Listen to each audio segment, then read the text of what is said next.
நம்முடைய ஆண்டவராகிய இயேசு கிறிஸ்துவின் நாமத்தில் உங்கள் யாவரையும் வாழ்த்துகிறேன். நல்லா இருக்கீங்களா? எழுந்துட்டீங்களா? கிடந்த ராத்திரி நல்லா நிம்மதியா தூங்குனீங்களா?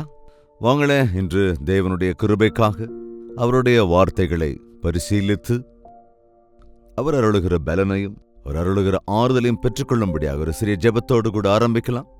பரிசுத்த பிதாவே, நன்றி ராஜா. போராட்டங்களோடு கூடிய அந்த வாழ்க்கையில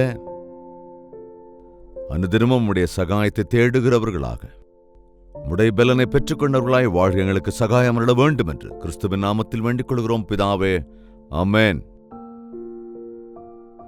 தேவனுக்கு ஸ்தோத்திரம். சங்கீதம் 143 8வது வசனத்திலிருந்து வாசிக்கிறேன், கவனிங்க. அதிகாலையில் உமது கிருபையை கேட்க பண்ணும் உம்மை நம்பியிருக்கிறேன். கவனிங்க, உம்மையே நம்பியிருக்கிறேன். அதிகாலையிலேயே உம்முடைய மேலான கிருபையை கேட்க பண்ணும். பழைய காலங்கள்ல காலையில தூங்கி எழுந்த உடனே நியூஸ் பேப்பர் படிக்கிறத வழக்கமா வச்சிருப்பாங்க. என்ன நடக்குது இந்த உலகத்துல தெரிஞ்சுக்க.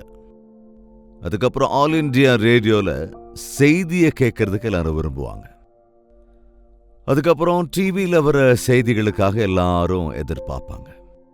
ஆனா இப்போ அப்படியே கண்ணை திறக்காமலேயே செல்ல அப்படி தேடி பிடிச்சு செல்போன்ல என்னென்ன செய்திகள் இருக்கோ அது எல்லாத்தையும் தேடுறவங்களா இருக்கீங்களாங்க? அல்லது பரிசுத்த வேதாகமத்தை கரங்களில் எடுத்து முழங்கால் படியிட்டு, ஆண்டவரே, அதிகாலமே உம்முடைய கிருபையை கேட்க பண்ணும், உம்முடைய சித்தத்தை எனக்கு தெரியப்படுத்துங்க, உம்முடைய உத்தேசத்தை எனக்கு வெளிப்படுத்துங்க, இந்நாளிலே நான் செய்ய வேண்டிய காரியங்களை உம்முடைய கிருபையினால் எனக்கு அறிவித்து உம்முடைய உதவியை எனக்கு அருளி செய்ய வேண்டும் என்று ஜெபிக்கின்ற இந்த பக்தனை போல இருக்கிறீர்களா? நமக்கு முன்னால இந்த நாள் முழுக்க இருக்குங்க. நாள் ஆக்சுவலா ரொம்ப நேரமே ஆரம்பிச்சிருச்சு. ஏற்கனவே பாதி நாள் போன மாதிரி தான், அல்லது 1/4 டே முடிஞ்சிருச்சு.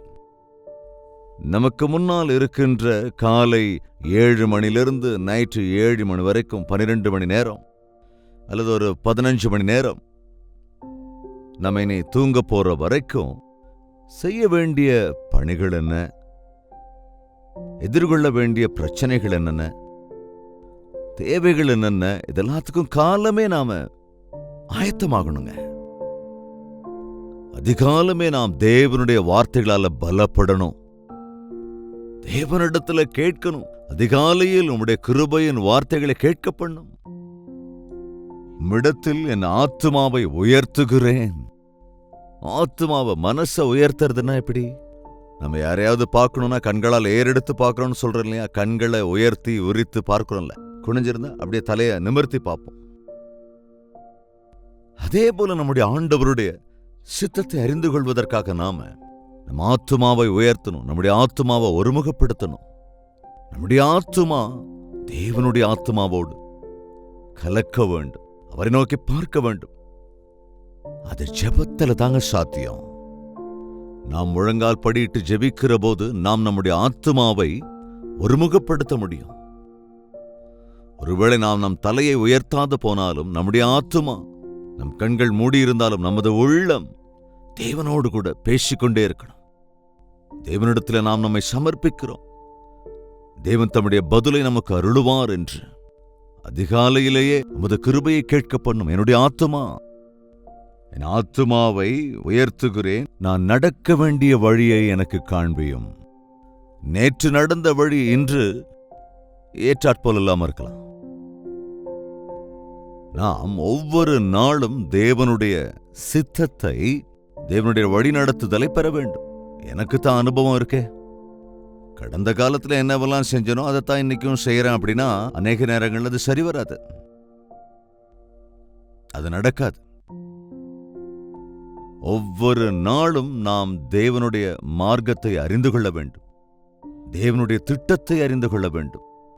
தயவு செய்து உங்களுடைய தினத்தை தேவனோடு தான் நீங்கள் ஆரம்பிக்க வேண்டும். தேவனுடைய ஆலோசனையின்றி தேவனுடைய சந்நிதியில் உன் இருதயத்தை ஊற்றாமல், ஜெபிக்காமல், தேவ வார்த்தைகளை தியானிக்காமல், அவர் வழிநடத்துதலை பெறாமல், ஏனோ தானோன்னு ஏதோ ஒரு வேலையை பணியை தொடங்கலான்னு ஓடுனீங்கன்னா கடைசியில நிராசையும் சோர்வுகளும் தான் மிஞ்சும். அதனால இன்று ஒரு தீர்மானம் எடுத்துக்கங்க. இனிமேல் என்னுடைய முதல் சமயத்தை தேவனுக்கு தான் கொடுப்பேன். இந்த நாளுக்காக தேவன் எனக்காக வைத்திருக்கிற திட்டத்தை அறிந்து அவருடைய துணையை நான் கேட்பேன். நான் நடக்க வேண்டிய வழியை எனக்கு காண்பியும். Let me no. முதல்ல நமக்கு தெரியணும் என்ன செய்ய போறோம் அப்படிங்கறதெல்லாம் தெரிஞ்சுக்கணும்ல. தடாலடியா வேலையில சிலர் இறங்கிருவாங்க. நோ, சில காரியங்களை செய்யும் போது அதுக்கு ஏற்றதான சூழ்நிலைகள் இருக்கா, ஒரு வீடு கட்டணும்னா தேவையான பணம் இருக்கா, பெர்மிஷன்ஸ் இருக்கா, சரியான சூழல் இருக்கா, பரிசோதிக்கணும்ல. என்னங்க, திடீர்னு ஏதோ ஒரு முடிவெடுத்துட்டு போக முடியாதுல்ல. அதுக்குன்னு ஒரு திட்டத்தையும் ஒரு ஆயத்தம் நமக்கு இருக்கணுமால. அது எந்த விஷயமா இருந்தாலும். பரீட்சைக்கு போறவங்க ஆயத்தமாகறாங்கல்ல, வீட்டுல சமைக்கணும்னா கூட ஆயத்தமாகணும்ல. அதுக்கு தேவையானவைகள்லாம் இருக்கா இல்லையா? வீட்டுல சமையலுக்கு தேவையான காய்கறிகள்லாம் இருக்கா? இன்னைக்கு எதை வச்சு சமைக்க போறோம் அப்படிங்கறதெல்லாம் ஒரு முடிவெடுத்துக்கணும்ல. அதே போல நம்முடைய வாழ்க்கையிலும் கூட அவைக்குரிய விஷயங்கள் இன்னும் முக்கியமா. ஒரு யோசனை இல்லாத ஜெபமாக நாம் ஜெபம் இருக்கிறது. ஏதோ பக்தின்னு நினைச்சிட்டு அப்படியே போய்கிட்டு இருக்கோமே தவிர தேவனுடைய சித்தத்தின்படி செய்யும் போதுதான் நம்முடைய வாழ்க்கை பாக்கியம் பெறும். சில பக்தர்களின் வாழ்க்கை சரித்திரத்தை வாசிக்கிற போது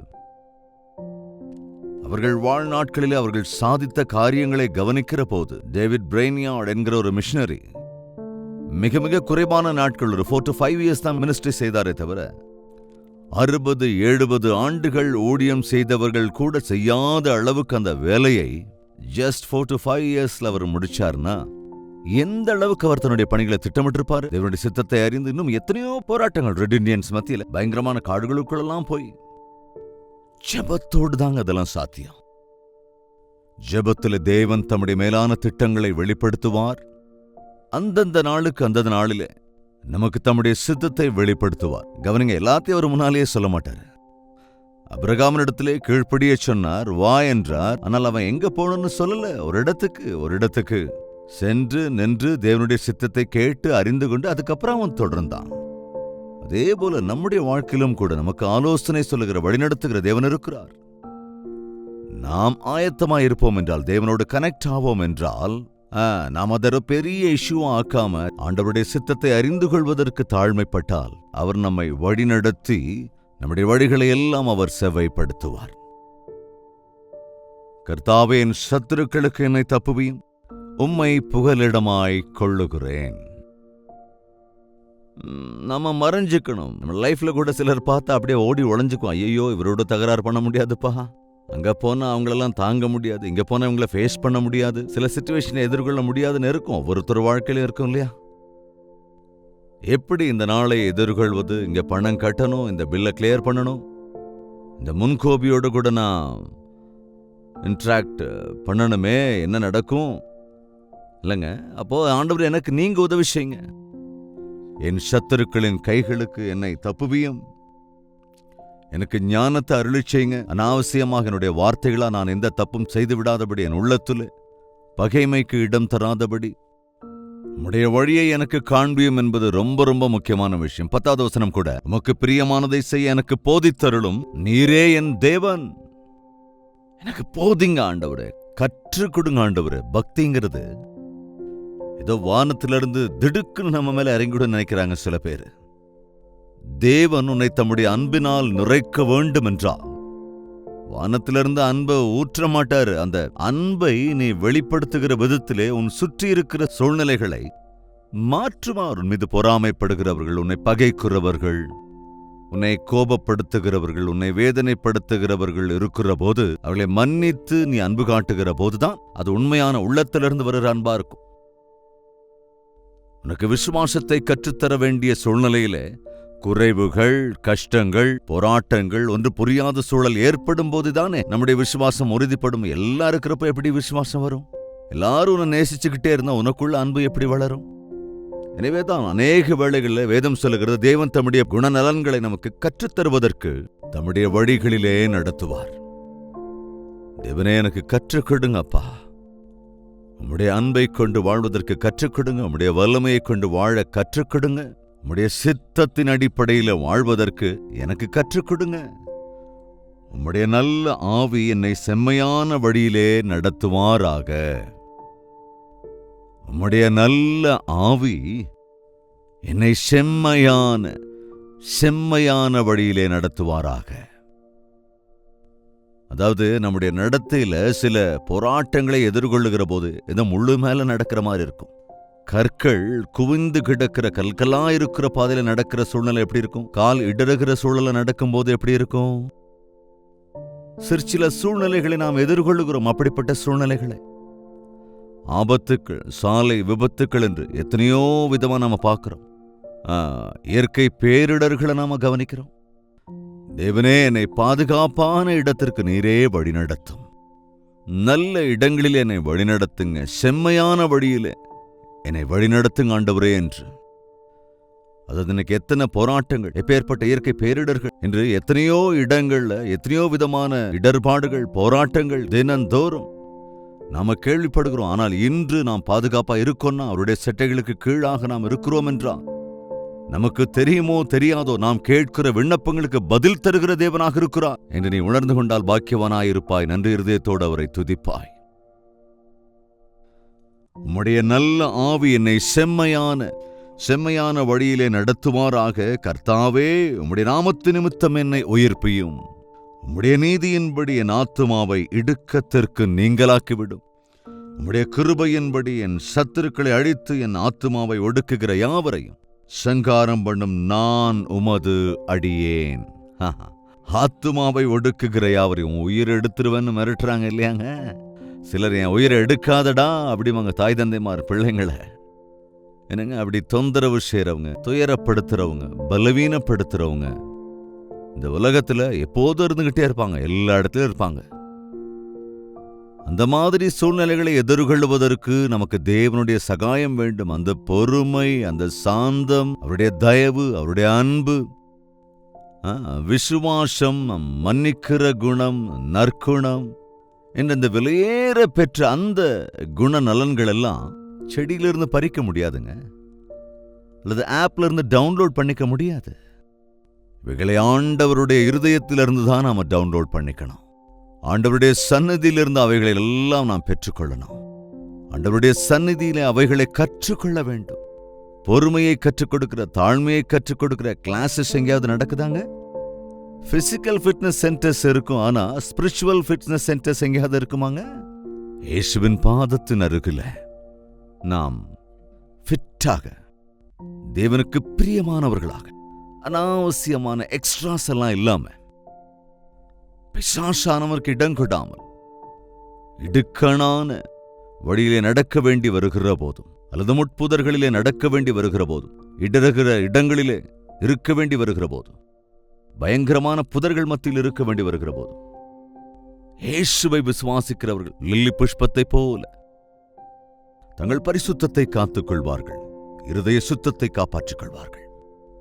இந்த கந்தரகோல உலகத்துல, இந்த பாவம் நிறைந்த உலகத்துல, இந்த கடைசி நாட்களிலே நீ ஆண்டவரை அறிந்திருப்பாய் என்றால், உலக பிரகாரமானவைகள் உன்னில் ஒட்டிக்கொள்ளாதபடி இருதய சுத்தத்தை காத்துக்கொள்ள வேண்டும் என்றால் தேவனோடு ஐக்கியப்பட வேண்டும். அவருடைய வார்த்தையினால் வழிநடத்துதலை பெற்றுக்கொண்டு பிசாசை எதிர்த்து நிற்க தேவையான தேவ வல்லமையை பெற்றுக்கொள்வதற்கு, தேவனுக்கு பிரியமாய் நடந்து கொள்வதற்கு கற்றுக்கொள்ளணுங்க. லேர்னிங், கற்றுக்கொள்வது என்றால் அது ஒரு நாள்ல நடக்காது, ஒரே தடவை கற்றுக்க முடியாது. ட்ரைனிங் என்றால் சில மாதங்கள், சில வருடங்கள் இருக்கிறது தான். கவனிங்க, ஸ்பிரிச்சுவல் ட்ரைனிங்னா வாழ்நாள் முழுவதும் கற்றுக்கொண்டே இருக்கும்போது தான் அந்த பரலோகத்துக்கான ஃபிட் ஆகும். நாம அதுக்காகத்தான் அனுதின தியானம் உங்களுக்காக தருகிறோம். வாருங்கள், வார்த்தையை தியானியுங்கள், உங்கள் இருதயத்தை தேவ சந்நிதியில ஊற்றுங்கள். ஆண்டவருக்கு இஷ்டமுள்ளவர்களாய் அவருடைய திட்டத்தை அறிந்து அவருடைய சாட்சிகளாய் வாழும்படி அவருடைய கிருபைக்காக வேண்டிக் கொள்ளலாமா? ஜெபிக்கலாம். பரிசுத்தமும் அன்பும் நிறைந்த பிதாவே, இந்த வேளையிலும் யார் யார் எங்கெங்கிருந்து இந்த வார்த்தைகளை கேட்டு இந்த ஜெபத்தில் ஒருமனப்பட்டிருக்கிறார்களோ ஒவ்வொருவரையும் நீங்க தரிசிங்க ஆண்டவரே. உடைய பெரிய கிருபையினால் எங்களை பாதுகாத்து எத்தனை விதத்தில் எங்களை தொடர்ந்து காக்கிறீர் என்பதை நாங்கள் உணர்ந்து கொள்வதற்கும், இன்று நாங்கள் ஜீவனோடு இருக்கிறோம் என்றால், ஆரோக்கியமாயிருக்கிறோம் என்றால், சமாதானமாய் வாழ்ந்து கொண்டிருக்கிறோம் என்றால், அதனுடைய மேலான கிருபையினால் எங்களை பாதுகாப்பதால் தான் என்பதை உணர்ந்து, சூழ்நிலைகளுக்கு இசைந்து விடாமல், இந்த உலகத்தின் ஈர்ப்புகளுக்கு இடங்கொடாமல், உம்முடைய சித்தத்தை அறிந்து கொள்வதற்கும், உம்முடைய அடிச்சுவடுகளை பின்பற்றி நடப்பதற்கும், உம்முடைய சித்தத்தின்படி உம்முடைய திட்டத்தை நிறைவேற்ற எங்கள் ஒவ்வொருவருக்கும் சகாயம் அருள வேண்டும் என்றும் கிறிஸ்துவின் நாமத்தில் வேண்டிக் கொள்கிறோம் பிதாவே, ஆமென். நம்முடைய கர்த்தராகிய இயேசு கிறிஸ்துவனுடைய கிருபையும், பிதாவாகிய தேவனுடைய அன்பும், பரிசுத்த ஆவியினுடைய அந்யோன்ய ஐக்கியமும், சந்தோஷமும், சமாதானமும் ஒருமனப்பட்டிருக்கிற நம் அனைவரோடும் என்றும் என்றும் சதா காலங்களிலும் தங்கி தரித்திருப்பதாக. ஆமென், ஆமென், ஆமென். தேவனுக்கு ஸ்தோத்திரம். உங்கள் ஜெபத்தேவைகள் மற்றும் பாரங்களை அவ்வப்பொழுது 8939801234 என்ற நம்பருக்கு ஒரு டெக்ஸ்ட் அல்லது வாய்ஸ் மெசேஜ் மூலமாக வாட்ஸ்அப் அனுப்புங்கள். உங்களுக்காக நாங்கள் ஜெபிக்கிறோம். எல்லா விதத்திலும் செழிக்க வேண்டும் என்றும், எங்கள் தேவனுடைய சித்தத்திலே அவருடைய சாட்சிகளாய் தொடர வேண்டும் என்றும் உங்களுக்காக தொடர்ந்து ஜெபிக்கிறோம். தேவனுக்கு சித்தமானால் மறுபடியும் சந்திக்கலாம். அதுவரைக்கும் தேவனுடைய மகா கிருபை நமக்கு துணையாயிருப்பதாக.